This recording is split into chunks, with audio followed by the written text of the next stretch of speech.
नमस्कार सर, बहुत-बहुत स्वागत है आपका। अंजू जी नमस्कार। बहुत आभारी हूं कि आपने अपने उत्कृष्ट चैनल पे दोबारा सेवा का अवसर दिया। जय हिंद, वंदे मातरम। जय हिंद, वंदे मातरम। सर, टॉपिक ही कुछ ऐसा है कि वो जो कहा करते थे गिरफ्तार कर लो, गिरफ्तार कर लो, जब पुलिस गिरफ्तार करने पहुंची तो फरार हो गए। तौकीर रजा खान, उनके बारे में जानना चाह रही हूँ सर, क्या लगता है आपको कहाँ हो सकते हैं? उनकी लास्ट लोकेशन तो दिल्ली थी, क्या कहीं विदेश तो नहीं भाग गए वो? अंजू जी आपने बहुत महत्वपूर्ण प्रश्न उठाया है और इसमें कोई चीज अप्रत्याशित या अस्वाभाविक या अननेचुरल नहीं है। क्यों, मैं बताता हूं आपको। ये भूमिगत हो गए और जो गरजते हैं वो बरसते नहीं हैं। जो सुविधा भोगी इस तरीके के हैं वो आप समझती हैं जेल जाएंगे? जेल के नाम से इनके पैर कांपने लगते हैं और जाड़े में पसीना आ जाता है जो वहां की कल्पना सुनते हैं। ये वो लोग हैं, बातें इनसे 9 लाख की सुन लीजिए कि हमें जेल भेज दो, कितनी गोलियां हैं तुम्हारी राइफल में, उतार दो मेरी सीने में। तो हमारे जो एक्सपीरियंस्ड ऑफिसर्स होते हैं कहते हैं कि ये तुम्हें अपनी जैकेट फाड़ने की जरूरत नहीं है। अगर गोली चलानी होगी, हम लोग कोई दुश्मन थोड़ी, लेकिन गोली चलेगी तो तुम्हारा जैकेट, कुर्ता, बनियाइन सबको छेदती हुई पार हो जाएगी। कोई गलतफहमी न करो, जो जनता के सामने तुम ड्रामेबाजी और नौटंकी करते हो ना, ये जिस दिन तुम्हें गोली तो छोड़ दो, गोली की तो कीमत आती है, 100 रुपए से कम की गोली भी नहीं आती। तुम्हारी औकात 2 लठ की है। निशुल्क जो थाने में सेवा, क्योंकि पुलिस सेवा प्रधान एक विभाग है, तो जैसी सेवा की आवश्यकता होगी वो सेवा कर दी जाएगी। इनके बैकग्राउंड में आप जाए, भड़काऊ भाषण देना, लोगों में नफरत पैदा करना और अपना किस तरीके से स्टैंड बदल देना जब सख्ती होने वाली होती है। एक जमाना यह भी था, सरकारी हेलीकॉप्टर तौकीर रजा को बरेली से लखनऊ ले जाते थे, मेहमान नवाजी होती थी। मेहमान नवाजी के साथ साथ उसके बाद वापस बेशकीमती तोहफों के साथ ये वापस बरेली जाते थे। अब क्या हालत है? बरेली में 2010 में जब पूरे प्रदेश में अमनो अमान था, सांप्रदायिक तनाव हुआ और दंगे हुए, उसके पीछे इनका हाथ आया। फास्ट ट्रैक कोर्ट में इनका मामला विचाराधीन है और न्यायालय ने इनके विरुद्ध पहले सम्मन जारी किए। जब सम्मन इन्होंने नहीं एक्सेप्ट किए तो उसके बाद बेलेबल वारंट, उसके बाद नॉन बेलेबल वारंट। तो ऐसे कई चरणबद्ध तरीके से सम्मन, बेलेबल और फिर नॉन बेलेबल। रवि कुमार दिवाकर जी जो जज साहब थे, उन्होंने अब नॉन बेलेबल वारंट की अब इनकी गिरफ्तारी करके ले आओ। अब इनको जब हवा लग गई कि अब नॉन बेलेबल वारंट है, गिरफ्तारी होनी पड़ेगी, तो करे कराए पे पानी फिर जाएगा। जो इतना समा और जो इतना इन्होंने गैस भरी थी गुब्बारे में, वो सारी हवा तो निकल जाएगी। बना बनाया जो मंच सजाया था वो मिट्टी में मिल जाएगा। कहते अब हम दिल्ली कूच करेंगे, हम गिरफ्तारी देंगे और जिसमें दम हो आकर के गिरफ्तारी करे। और सरकार को खुली चुनौती दी थी और ऐसे शब्दों का इस्तेमाल किया जो कि उम्मीद करते हैं कि जो आदमी जिसका मानसिक संतुलन ठीक ठाक हो ऐसे शब्दों का इस्तेमाल ही नहीं करेगा। भड़काऊ बातें। अब शासन प्रशासन ने जब ये कहा कि ठीक है, फास्ट ट्रैक कोर्ट से जज दिवाकर साहब ने नॉन बेलेबल वारंट भेजा है, तो उसका तामीला तो होगा ही। जब तामीला होगा तो ये ऐसे समझ पड़ता है जैसे गधे के सिर से सींग गायब हो जाती है, वैसे तौकीर रजा हाँ भूमिगत हो गए। आसमान निकल गया, जमीन खा गया। और किस होशियारी के साथ भूमिगत हुए। अपने जो शेडोज होते हैं दो जो इनको मिले, हमारे जो यही समझ में इनको शेडो मिले क्यों है, इनको शेडो मिले क्यों है, सरकार का पैसा क्यों बर्बाद हो रहा है इनके ऊपर। तो जब शेडो गए तो देखा, मालूम पड़ा कि शेडो को भी नहीं मालूम था, जबकि होना ये चाहिए कि घर से कदम बाहर रखें तो बिना शेडो की जानकारी के आपको रखना नहीं चाहिए था।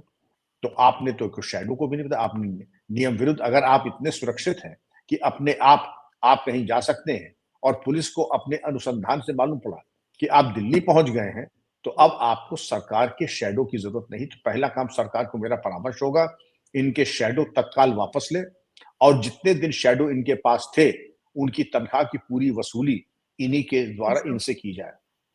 ये निःशुल्क शेडो देने का कोई प्राविधान नहीं है। इनके जो भड़काऊ बातें हैं इनके ऊपर कार्रवाई करें और अगर इनका मामला ट्रेस हो गया है दिल्ली तक, तो अंजू जी इसके ऊपर प्रभावी कार्रवाई होनी चाहिए। आखिर क्यों ये दिल्ली गए हैं? आपने कहा कि दिल्ली जाके इनके के पास क्या विकल्प है। इनके सामने एक विकल्प आपने कहा विदेश। विदेश तो ये भागने से रहे।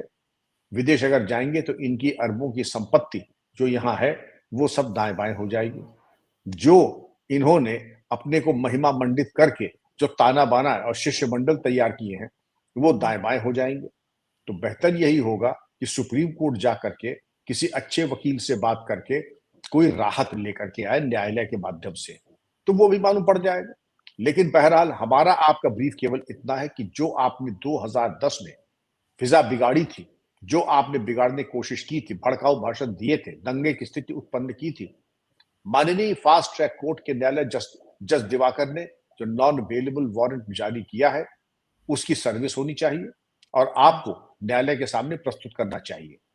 फिर यह विकल्प न्यायालय का है कि आपके साथ क्या किया जाए, पुलिस रिमांड पे दिया जाए, ताकि पुलिस भी जानना चाहेगी कि आखिर आप गए कहां, भूमिगत हुए कैसे, अपने शेडोज गनर्स को क्यों नहीं बताए, और कहीं से तो आपका कहीं नाजायज या किसी अन्य अवांछनीय व्यक्ति से तो संबंध नहीं है।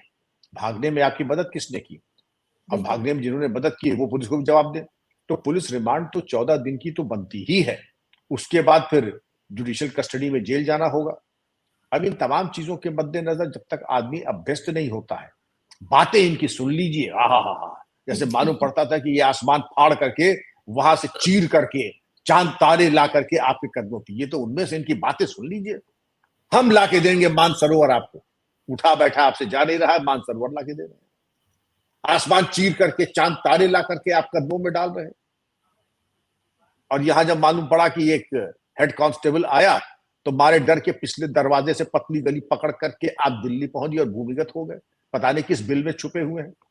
बहरहाल तौकीर रजा साहब, आप किसी भी बिल में छुपे हो, पुलिस को आपको दस्तयाब करने में ज्यादा वक्त नहीं लगा होगा। और मेरा एक आसान और मुफीद मशवरा आपको होगा, जल्दी से जल्दी जाकर के ये फास्ट ट्रैक कोर्ट बरेली में अपने को हाजिर करें, आत्मसमर्पण करें, सरेंडर करें, उसी में आपका भला है। दाएं बाएं भागने के तौकीर रजा साहब, आपके भागने के रास्ते हो गए हैं बंद, और यूपी पुलिस की गिरफ्त से कोई बचा नहीं, आज तक कोई नहीं बचा है, आप भी नहीं बचेंगे। तो बेहतर यह होगा कि फास्ट ट्रैक कोर्ट के जज साहब के सामने आप अब हाजिर हो जाए, सरेंडर करें। सर, आपको याद होगा कि हल्द्वानी की घटना को लेकर और ये जो ज्ञानवापी में व्यास जी के तहखाने में जब पूजा अर्चना शुरू हुई थी, कितना बवाल काटा था और इनकी सुरक्षा व्यवस्था हटा ली गई थी सर। तब इन्होंने कहा था कि मेरी जान को खतरा है, मुझे मरवाना चाहते हैं। तब इनको 2 गनर दिए गए दोबारा कि नहीं नहीं, आपकी जान सलामत रहनी चाहिए। कितने भीड़ को लेकर जुम्मे के दिन इकट्ठा हो गए थे, याद कीजिए।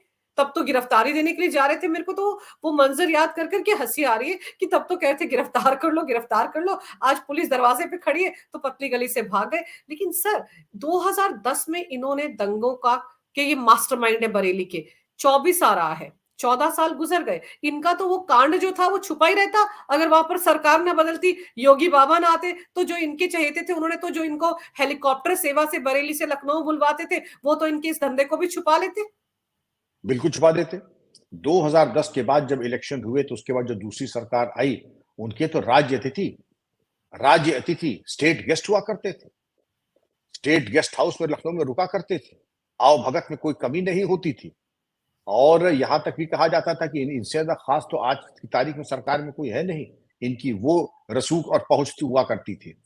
लेकिन कालांतर में देखिए, आपने सही कहा, जब मामले पे मिट्टी इतनी पड़ गई कि तब भी कोई कार्रवाई नहीं हुई, उसके बाद जो अगली सरकार 5 साल तब भी कुछ नहीं हुआ।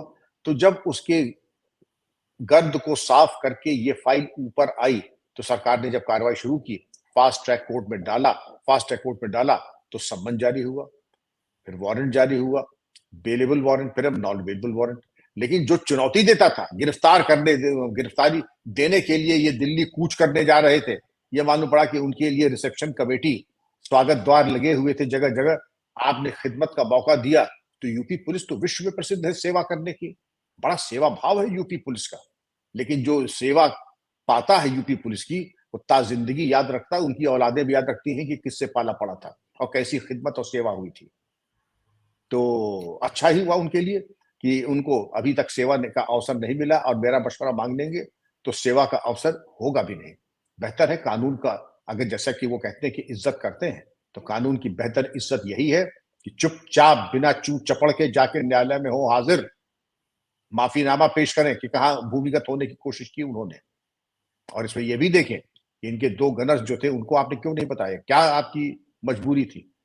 इसका मतलब आप पूरी तरीके से महफूज हैं, सिर्फ अपने को छुपाने की नीयत से या अपना रौब गांठने की नीयत से आपने वर्दीधारी स्वचालित हथियार से आपने सरकारी गनर लिए। अब सरकार से चाहिए कि इनकी पूरी, क्योंकि इनको कुछ सुरक्षा की बात तो है नहीं, इसलिए इनसे पूरा पैसा वसूले। इन दो कौन जो गनर्स हैं, इनकी तनख्वाह का और इनके डिप्लॉयमेंट का जो भी खर्चा आता है वो इनसे वसूला जाए। जी। सर, इनके राजनीतिक आका इनको सलाह दे रहे होंगे कि सुप्रीम कोर्ट जाया जाए, वहां से राहत मिल जाएगी, इसीलिए आप सही कह रहे हैं कि दिल्ली में बैठे होंगे, अंडरग्राउंड हो गए हैं और बिल्कुल महफूज होंगे। लेकिन ये योगी बाबा की पुलिस है, बहुत दिन तक ये बच नहीं पाएंगे, जल्दी इनको बाहर निकलना ही पड़ेगा अपने बिल से, बस थोड़ा इंतजार करना होगा। और सर, इनको तो फरार भी घोषित किया जा सकता है, अगर ये मिलेंगे नहीं तो फिर तो और दिक्कतें बढ़ जाएंगी इनकी, कि नहीं? मैं तो आपकी तारीफ करूंगा कि आपको तो कानून की अच्छी जानकारी है। जैसे गीजर आप खोलती हैं तो गीजर से पहले पानी कैसा था? पहले ठंडा, फिर गुनगुना, फिर और गुनगुना, फिर आधा खौलता हुआ, फिर ऐसा खौलता हुआ कि आदमी जल जाए। उसी तरीके से ये है कि अभी तो आपने शुरुआत की है, अभी गीजर का पानी हल्का सा गुनगुना है। अब जब वारंट नॉन अवेलेबल आया है, नहीं आएंगे, तो उसके बाद इनके घर के सामान की होगी फहरिस्त। फहरिस्त होने के बाद ये भगोड़े घोषित किए जाएंगे, एब्सकॉन्डिंग एक्यूज्ड, पलायित अपराधी, रजिस्टर बदमाशान में होगा नाम, और नगाड़ा बजा करके घोषित किए जाएंगे कि भाई सुनो सुनो सुनो, आली जनाब, जिनको कहते थे आली जनाब, काबिल एहतराम तौकीर रजा साहब, अब उनके नाम में तकल्लुस के पहले कुछ नहीं। ये घोषित अपराधी, एब्सकॉन्डर नंबर 18, थाना ये, वल्दियत माने बाप का नाम ये, सुकूनत ये, मकान का पता, और वो हो जाएगा। क्यों अपनी मिट्टी छटवा रहे हैं तौकीर रजा साहब? तुरंत तुरंत जा करके हाजिर होइए इजलास में और माफीनामा पेश कीजिए, वकील कीजिए। सर, ये तो तौकीर रजा खान की कहानी है, और ऐसी कहानियां तो हम सीए के बाद अब हर गली नुक्कड़ पर देख रहे हैं। फिर से रायता फैलाने की, तमाशा करने की कवायद शुरू हो गई है। लेकिन ये जो शांति दूतों की जमात है सर, यूरोप में फिर से इन्होंने गंद डालना शुरू कर दिया है। रमजान शुरू होते ही फ्रांस में देखिए क्या कुछ हो रहा है। ये शांति से नहीं बैठ सकते क्या? अंजू जी देखिए, जब जिहादी माइंडसेट आता है, मैं कहता हूँ 99% हर जगह लोग बहुत अच्छे होते हैं, लेकिन एक मछली सारे तालाब को गंदा करती है।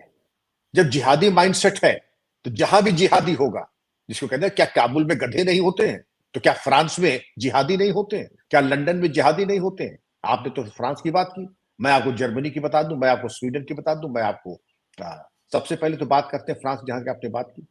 रमजान शुरू हुआ और 10/11 मार्च की रात को इन्होंने जो पवित्र कब्रिस्तान ईसाइयों का था, वहां 60 कब्रों को जाके डिफेस किया और उस पर लिखा फ्रांस बिलोंग्स टू अल्लाह, यानी फ्रांस अल्लाह की अमानत है। तो ऐसी कोई जगह बता दें जो अल्लाह की अमानत ना हो, कोई जगह बता दें जो कि अल्लाह की अमानत ना हो।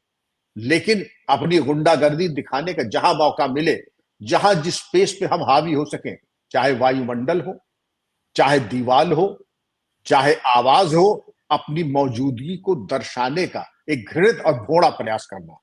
तो जाके कब्रिस्तान में जाकर के, रात में जाकर के फ्रांसीसी का हमको तो इतना सदमा लगा, जहां हमारे पुरखे, जहां हमारे बुजुर्ग शांति के साथ दफन हुए थे, जहां शांति के साथ परमात्मा के चरणों में थे, जिनको कहना चाहिए ओम शांति, लेकिन वो तो न कह करके जो अपनी प्रार्थना में वहां प्रार्थना करने के देखा कि उनकी कब्रों को बुरी तरीके से उनकी बेइज्जती की गई, दीवालों पे आपत्तिजनक चीजें लिखी गई हैं कि गैर मुस्लिमों को रमजान मुबारक।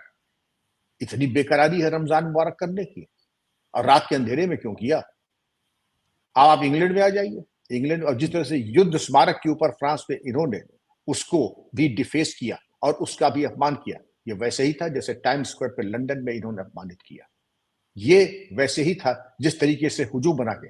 मौका मिलना चाहिए कि ये जिहादी माइंडसेट के लोग हुआ हुआ करते हुए हजार सियार की, बस जरूरत क्या है, एक सिंह आ जाए, ये सियार ऐसी दुम दबा के भागेंगे कि इनका पता नहीं लगेगा ये सियार आए कहां से थे और भूमिगत कहां हो गए।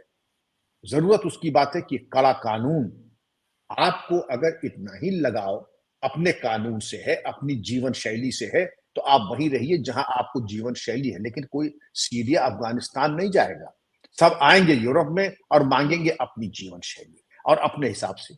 अभी आपने एक वीडियो देखा होगा, एक जिहादी औरत शॉप लिफ्टिंग में लंदन से जा रही है, सिक्योरिटी वाले ने रोकने की कोशिश की, उसने सिक्योरिटी वाले के मुंह पे थूका और उसको एक कस के घूंसा जड़ा उसके मुंह पे। सिक्योरिटी वाले ने जिहादी मातेश्वरी को जमीन पे गिरा कर पुलिस को बुला करके उनको रौंदवाया, तलाशी करा करके चोरी का सामान बरामद किया। इसको कहते हैं एक तो चोरी, उस पर से सीना जोड़। एक तो कह देंगे कि आपका अधिकार है कि आप जाके कब्रों की बेहुरमती करेंगे, युद्ध स्मारक की जाके बेहुरमती करेंगे, कहेंगे पूरा फ्रांस अल्लाह का है। अल्लाह की तो सारी दुनिया है, अल्लाह के तो हम सब हैं। लेकिन आपको इस तरीके से, भौड़े तरीके से, जो जिहादी जिस तरीके से भौंकते हैं, ये भौंकने का हक किसी को नहीं है। अगर भौंकते हैं तो जैसे जो इलाज हमारे भारत में, जो इलाज हमारे उत्तर प्रदेश में है, इलाज तो फिर वही है जिहादियों का। जिहादियों का एक बार मालूम पड़ जाए कि ये आपकी गुंडागर्दी का आखिरी मौका था, अब इसके बाद न रहेगी बांस न बजेगी बांसुरी। हो सकता है गाड़ी पलट जाए, हो सकता है बुलडोजर चल जाए, हो सकता है कुछ भी हो जाए। ये जब तक भय और आतंक जिहादी के दिल में नहीं बैठेगा तो ये अपना बेमौके की शहनाई और भोंपू हारमोनियम बजाते रहेंगे। बेमौसम की जो है इनकी बांसुरी आप सुनते रहेंगे, जहां मिलेगा मौका ये हारमोनियम बजाने लगेंगे। तो इसके लिए जरूरी क्या है, इनको स्पष्ट संदेश हो। आप खिदमत का मौका न दीजिए, खिदमत का सेवा का मौका दिया तो ऐसी सेवा हो जाएगी कि सीधे आप पहुंच जाएंगे आईसीयू में। जैसे वो महिला पहुंच गई जो चोरी करके निकली, सिक्योरिटी वाले को घूंसा मारा, मुंह पे थूका, उसने वही इलाज कर दिया।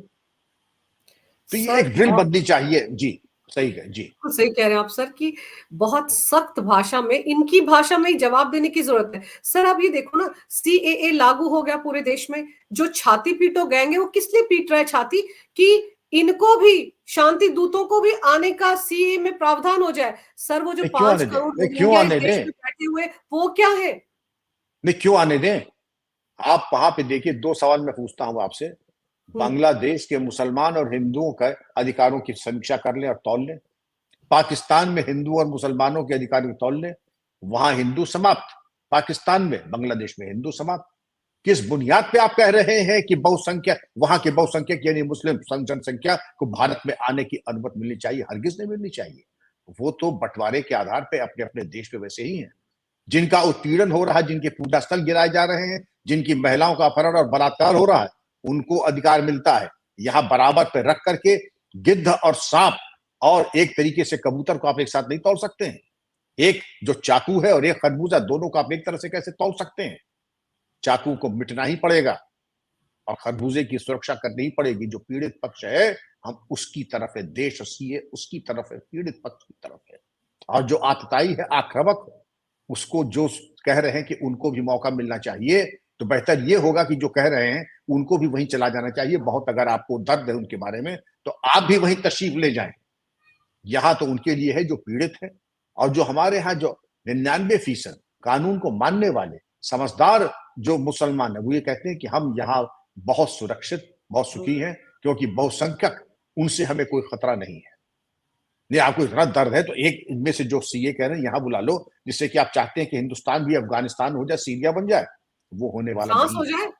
फ्रांस के जो right, हालात है सर, मतलब सर एक चीज और है, आप देखिए दिल्ली के सीएम अरविंद केजरीवाल, वो जिस तरह की बयानबाजी कर रहे हैं, उनका कहना है कि वो सर, वो रोहिंग्यास के पक्ष में रहते क्योंकि उनका अपना वोट बैंक रोहिंग्या है। उनके लिए उनका ही एक विधायक है अमानतुल्लाह खान, वो कहता था कि सरकार को रोहिंग्यास को बसाने के बारे में सोचना चाहिए।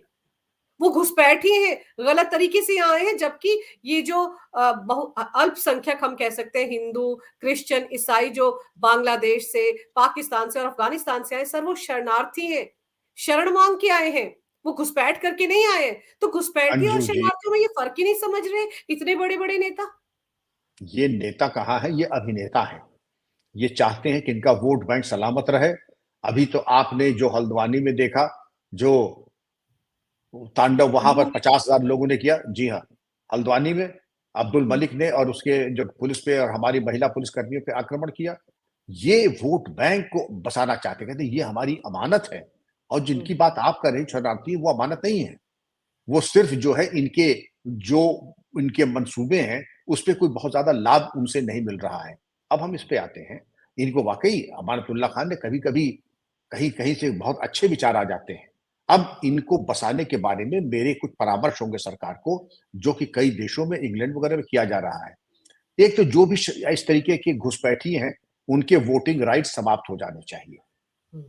नंबर 2, उनके घुटने में एक वो इलेक्ट्रॉनिक बैंड बन जाना चाहिए कि कहीं भी जाएं तो मालूम पड़ जाए कि ये सुलभ शौचालय में है, स्नानागार में है या कहां पर है, जिससे कि इनका ज्योग्राफिकल लोकेशन पूरी तरह पता लग जाए कि कश्मीर में है, उदयपुर में है, लखनऊ में है, कहा वो पूरा पता लग जाए। टू द लास्ट, कहने का मतलब ये है कि अगर किसी सड़क पे भी है तो मालूम पड़ जाए कि किस जगह पर है।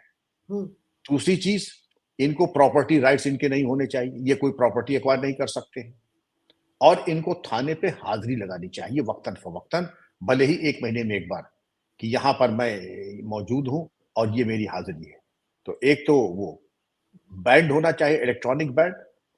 सिटीजनशिप राइट नहीं होने चाहिए, वोटिंग राइट नहीं होने चाहिए। आप खुद एक बार तूने कहा, इनको 4 जूते मार के कह देंगे तुम जाओ, तुम्हारे किसी मतलब के नहीं रहे, दिन भर सुबह शाम तक भकोसते रहते हो और वोट तुम दे नहीं सकते हो, तो हमारे तुम किसी काम के रहे नहीं, इसलिए निकल जाओ बाहर जहां से आए हो। ये तो मौका परिस्थिति की पराकाष्ठा है कि एक दूसरे के ये पूरक बन गए हैं, वो इनको वोट दे और वो इनको ऑक्सीजन दे, इन्हीं से डकैती और दंगे कराए। तो वो अब समाप्त होने का समय आ गया है अंजू जी। अब इनकी ड्रिल ऐसी होनी चाहिए। जो 4 परामर्श है, अमानतुल्लाह ने बहुत अच्छी बात कही, इनके बारे में सरकार को सोचना चाहिए, इनको बसाना चाहिए और यही इनके कैंप बना करके घुटने में वो बैंड पहना दे, वोटिंग राइट कर दे खत्म और इनकी सिटीजनशिप कर दे खत्म। फिर देखिए अमानतुल्लाह कह देंगे हमारे इनसे कोई, इनको निकाल बाहर कीजिए। सरकार इनको अब तक बाहर क्यों नहीं कर पाई है? सर, ममता बनर्जी तो धमकियां दे रही हैं कि अगर कोई उनके राज्य में सीएए के पोर्टल पर जाकर सिटीजनशिप के लिए अप्लाई करेगा तो उनको तो राज्य सरकार जो सुविधाएं दे रही है, योजनाओं का फायदा दे रही है, वो मिलेंगी नहीं। मतलब सरेआम उन्होंने धमकाना शुरू कर दिया है। गृह मंत्री ने क्या कहा है? राज्यों को कोई अधिकार नहीं है सीएए के हस्तक्षेप करने के, ये केंद्र सरकार का ये एकाधिकार है और उन्होंने किया है। तो केरल और ममता बनर्जी सावधान हो जाएं और देश की धीरज और धैर्य का और जब्त का की परीक्षा न लें। वो होंगे बर्खास्त और कहीं ऐसा ना हो जैसे कश्मीर में इन आतताइयों के विरुद्ध कार्रवाई हुई है, आपके खिलाफ भी वही कार्रवाई हो जाए और सारी राजनीति हो जाएगी खत्म। क्योंकि ये दोनों कोई बहुत युवा नहीं है, ये भी जो है जीवन के उस पड़ाव पर हैं कि बहुत ज्यादा अब इनके बर्दाश्त करने का मादा नहीं होगा। क्योंकि जब जेल सेंटेंस खत्म होगा तब आप राजनीति के काबिल भी नहीं रहेंगे। बेहतर यह कि जितनी सांसें परमात्मा ने दी है उसका आनंद लीजिए, संविधान का पालन कीजिए, कानून का पालन कीजिए और देश और समाज की सेवा कीजिए। और बहुत क्रांतिकारी बातें जो बेबुनियाद जो शेख चिल्लियों की उड़ान होती है वो भरेंगी, तो जिस तरीके की बेबुनियाद उड़ान भरता है वो जमीन पे आके धड़ाम से गिरता भी है। बिल्कुल सही कह रहे हैं आप सर, क्योंकि सीएए केंद्र सरकार की तरफ से लागू किया गया है, राष्ट्रपति के हस्ताक्षर के बाद लागू हुआ है। ये राज्य सरकारें तय थोड़ी करेंगी कि देश में कौन सा कानून लागू होगा, कौन सा नहीं होगा, लेकिन अब उनका भी वोट बैंक है ना, रोहिंग्या घुसपैठी जो है वही उनका वोट बैंक है, उसी को बचाने की वो कोशिश में लगे हुए हैं। लेकिन सर, इस विषय पर विस्तार से आपने जानकारी मेरे दर्शकों को दी, तौकीर रजा खान को लेकर जो जानकारी दी है कि वो कैसे इस वक्त भीगी बिल्ली बनकर किसी बिल में छुपा बैठा है, देखेंगे कि कब तक वो बाहर निकलता है। इस विषय पर आपने विस्तार से जानकारी मेरे दर्शकों को दी। बहुत-बहुत धन्यवाद सर। आपने मेरे लिए समय निकाला, इसके लिए भी आपका बहुत-बहुत धन्यवाद। नमस्कार, भारत माता की जय हो, नमस्कार। वंदे मातरम और जय श्री राम। बड़ी कृपांजू जी, बहुत बहुत नमस्कार और धन्यवाद एवं आभार। जय हिंद, वंदे मातरम, भारत माता की जय। जय हिंद।